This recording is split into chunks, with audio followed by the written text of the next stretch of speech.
Protecting America. The Department of Homeland Security hosting a cybersecurity summit today.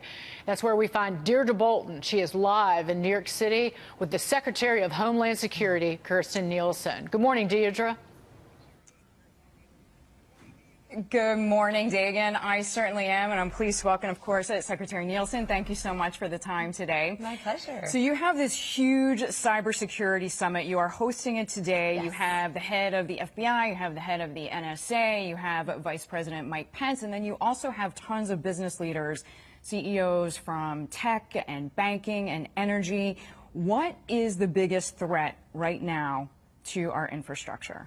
The biggest threat in my mind is if we don't partner.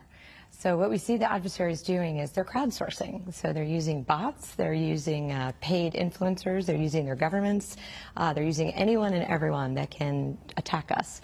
So the biggest threat is if we don't work together to counter that. So give me, if you don't mind, Secretary, in order of aggressivity: Russia, China, Iran, North Korea, unknown. So that's 1 through 5. Who's attacking us the most? Okay, so it's a good question. They all have slightly different motives. What I would say is Russia is very active. They'll continue to be active. We've seen meddling in the election. We've seen meddling with our industrial control systems. We've seen meddling with routers. China has more of a long view, so they're looking more to understand our systems, particularly in government, understand who's who, get different access to systems.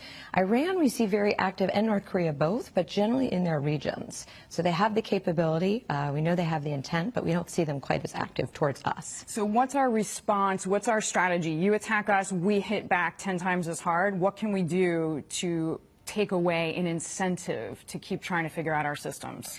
Yeah, I mean, I say this a lot, but we do have to move from complacency to consequences, and I think you've seen that. So whether it's through legal means, such as indictments, whether it's through sanctions through the Treasury Department, whether it's through diplomatic means, such as the P&G, we have to have consequences for their activities. We have to call them out and hold them responsible. So you're creating a risk management center, and it goes back to this point about coordination, where you really feel that government and private enterprise needs to be coordinated, because some business leaders have complained, like, even when I think I'm hacked, I don't know who to call. Right. Is this the answer, the risk management center? Don't call 911. We've had that happen before in local communities.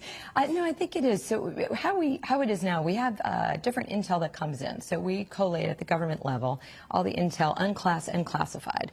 But what we need is the private sector perspective to understand the context in which to imply that intel. So, for example, working very closely with the energy sector, the finance sector, and the comms sector, if we have a piece of intel, we can see how it fits in to their operational environment and how it could affect them. That helps us prepare, helps them prepare, and helps us be ready for those systemic threats. So you mentioned energy. I've heard some people say parts of our system are so old that it's actually hard to hack, but then we've seen evidence of Russia actually having a certain amount of success in breaching some ports which normally shouldn't have been breached.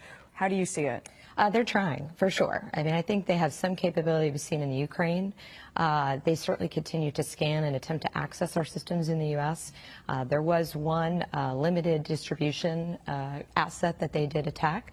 It would not have had effect on the larger grid, but your point is valid. So working very closely with the Department of Energy, and Secretary Perry will be joining us today to help give the perspective from the energy sector. Of all the systems that we have, whether it's banking or whether it's internet security or whether it's the energy grid, what are you most worried about? What keeps you up at night in this cyber context? I'm just worried about being behind, right? So they continue to innovate daily, sometimes by the minute, in terms of their different ways that they're attacking us. So we have to keep up. They're crowdsourcing their attacks, as I mentioned earlier, so we have to have that partnership. But really, it's the evolving threats. I worry that at given times, we might not have the authority and resources we need to combat them effectively. So it's moving towards our toes. When you talk about resources, what is it like for you to recruit? Because I'm thinking of computer scientists coming out of MIT with PhDs. I mean, that's who you need. You need these code breakers, you need these hackers. It's easier for them to go and work in Silicon Valley. Yes, it is. It's much more lucrative. Yeah. We're working on a variety of different initiatives, everything from exchanging partners with the private sector, so we have a loaned executive program, but we also actually are doing something that I think is quite innovative, which is working with GSA to develop a whole new GSA system to hire federal employees that's really based on their skill sets in cyber, which might not necessarily equate to the traditional educational requirements. Now, I know, as we talked about, you have CEOs here. How cooperative is private enterprise with the government? There's a lot of people who don't trust the government. Yes, it's taken DHS is about 15 years old. It's taken us probably all 15 of those years to build up the trust. When you used to say we're from the government, we're here to help, it wasn't really something people wanted to hear. But I think what you'll hear from the CEOs today is they're all coming committed to this partnership, committed, and that's the full. It's not just response. It's not just when the attack happens, but it's on the planning, the risk assessment, the prioritization, really understanding that interdependent fabric between all the sectors. Okay, we know, for example, at the border, Microsoft is specifically saying we don't want our facial recognition technology used there. What is your opinion on that? I won't speak to Microsoft's thoughts on that, but some of the biometric technology is actually the fastest way to confirm an identity. So we use facial recognition in limited ways right now within the air domain, within aviation, and we find that it vastly increases the ability of throughput of passengers. So if it's something we can do faster to make it more efficient while still keeping it secure, at DHS we'll always look at opportunities. Secretary Nielsen, before we let you go, how do you see this idea of a border wall fitting in with immigration policy and how that fits with security and cybersecurity? So all of those together, we're sort of talking about different walls, aren't we?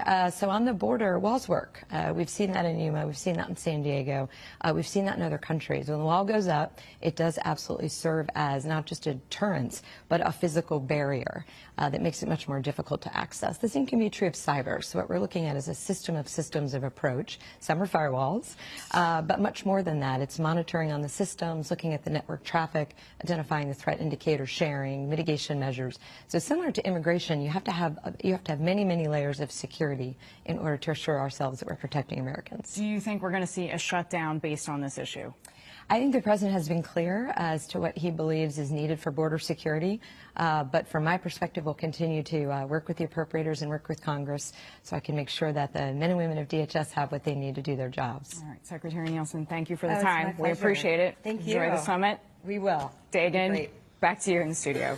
Deidre, thank you for that interview, and thanks to the Secretary as well.